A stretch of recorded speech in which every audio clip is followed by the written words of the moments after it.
Good morning और students. आज हम 9th क्लास में हिंदी में आपका लेसन नंबर 4 करने जा रहे हैं, जिसका नाम है सांवले सपनों की याद और जिसके लेखक का नाम है जाबिर हुसैन। जाबिर हुसैन ने ये पाठ आपका पक्षी विज्ञानी सालिम अली के जीवन पर लिखा है। सालिम अली पक्षी प्रेमी थे, पक्षी विज्ञानी थे। उनका सारा का सारा जीवन प्रकृति से ही जुड़ा हुआ था। इस भीड़ भाड़ वाली जिंदगी में, तनाव के माहौल में वो हमेशा पक्षियों से, प्रकृति से जुड़े रहते थे। उनके पास प्रकृति का हर एक पहलू उन्हें नजर आता था। वो वन पक्षी और प्रकृति के जितने भी जीव जंतुओं से सबसे वो बहुत ज़्यादा प्यार करते थे। पहाड़ हों, झरने हों, तालाब हों, वो सब में अच्छी तरह से समाये हुए थे। प्रकृति की हर एक चीज़ को उन्होंने अपना एक जीवन का लक्ष्य बना रखा था। तो जो सालिम अली थे वो पक्षी प्रेमी थे, ठीक है। उनके जीवन को लेकर उनमें बहुत उत्साह रहता था, ठीक। जैसे हम अब उनके बारे में पढ़ रहे हैं लेसन में कि वो पक्षियों से बहुत प्यार करते थे, प्रकृति से बहुत जुड़े हुए थे। तो जाबिर हुसैन ने अपने पाठ में एक वृंदावन का उल्लेख किया है कि जैसे हम लोग वृंदावन जाते हैं तो हमें वहाँ जाते ही श्री कृष्ण जी का आभास होना शुरू हो जाता है। ऐसे लगता है कि इस भीड़ भाड़ माहौल में कहीं से श्री कृष्ण प्रकट हो जाएंगे, ठीक है। हमने सुना हुआ है कि उन्होंने रास लीलाएं रचाई थी, वहाँ पे मटकियाँ फोड़ी, मक्खन खाए, छाछ पिया। ये सब हमने सुना है, हमने देखा नहीं है।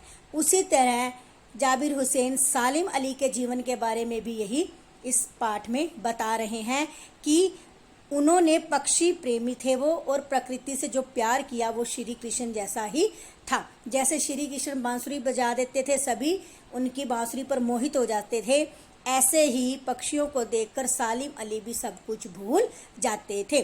जब वो उनको बीमारी ने घेर लिया, कैंसर जैसी भयानक बीमारी ने घेर लिया और वो मौत से जूझ रहे थे, उस वक्त भी उन्हें पक्षियों का बहुत ज़्यादा, पक्षियों के बारे में चिंता कर रहे थे वो, ठीक।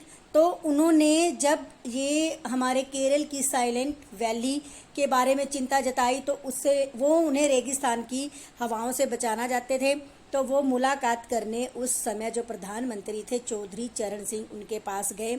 उन्होंने अपनी चिंता जताई, ठीक है, प्रकृति के लिए, पक्षियों के लिए। तो उस समय भी उनकी आंखें बहुत नम थी। इस टाइम ना तो सालिम अली हैं और ना ही इस वक्त हमारे पास चौधरी चरण सिंह हैं, लेकिन उनकी जो प्रकृति के लिए जो उन्होंने चिंता जताई, आज हम जाबिर हुसैन के माध्यम से इस लेसन में पढ़ रहे हैं। सालिम अली सभी लोगों को प्रकृति से अवगत करवाना चाहते थे। उनका जीवन प्रकृति से जुड़ा हुआ था, वो मेहनत करते थे, ठीक है। उन्हें दुनिया की परवाह नहीं थी, लोग उनकी इस भावना की कदर भी करते थे। तो इस समय जब उनकी वो मौत की कगार पे थे तो भी उन्हें साइलेंट वैली के लिए बहुत सारी चिंता जताई। पहाड़ों की, झरनों की, पर्यावरण की, ठीक है, मिट्टी पर पड़ने वाली पहली बूंद का असर है वो उन पर दिखाई देता था। आज लेखक ये कह रहा है कि जितनी चिंता उन्हें थी, आज के समय में उतनी चिंता करने वाला कोई नहीं जो पक्षियों की, प्रकृति की चिंता करे। सालिम अली ने अपनी आत्मकथा का नाम रखा था फॉल ऑफ ए स्पैरो, ठीक है। तो उस समय लेखक कह रहे हैं कि D.H. लॉरिस थे एक बहुत बड़े, वो भी पक्षी विज्ञानी थे, पक्षी प्रेमी थे। तो उनकी पत्नी से उनके बारे में पूछा गया तो उनकी पत्नी फ्रीडा ने ये जवाब दिया कि मैं अपने पति के बारे में कुछ नहीं जान पाई, जितना हमारी छत पे बैठी गौरैया उसके बारे में जान चुकी थी। तो उनकी पत्नी बोली मेरे पास वो शब्द नहीं है, हो सकता है वो गौरैया उनके बारे में वो सारी बातें कह दे। तो ढेर सारी जानकारी हमें मिली, ठीक। तो सालिम अली अपने जीवन को पक्षी प्रेमियों के नाम, पक्षियों के नाम ही कर गए। उन्होंने आज भी वो हमारे बीच में नहीं है, लेकिन ऐसा लगता है कि जैसे वो कहीं गए हैं और पक्षियों के लिए अपनी चिंता और व्यक्त कर रहे हैं वहाँ बैठे हुए। दुनिया का जो सबसे बड़ा टापू है उसका जो सागर है वो एक सागर बन के उभरे, ठीक। उनका स्वभाव बहुत प्रभनशील था, लोग उनसे मिलते थे तो लोगों को अच्छा लगता था।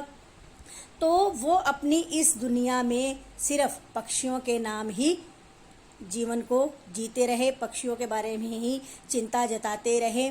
लेखक कहता है कि आज भी जब हम उन्हें याद करते हैं तो हमारी आंखें नम हो जाती है और हम यही कहते हैं कि पर्यावरण के बारे में चिंता करने वाले सालिम अली, तुम कब लौटोगे? हम चाहते हैं कि तुम अपनी खोज पूरी कर कर कहीं से भी वापस आ जाओ। इस पर्यावरण को, इन पक्षियों को तुम्हारी ज़रूरत है।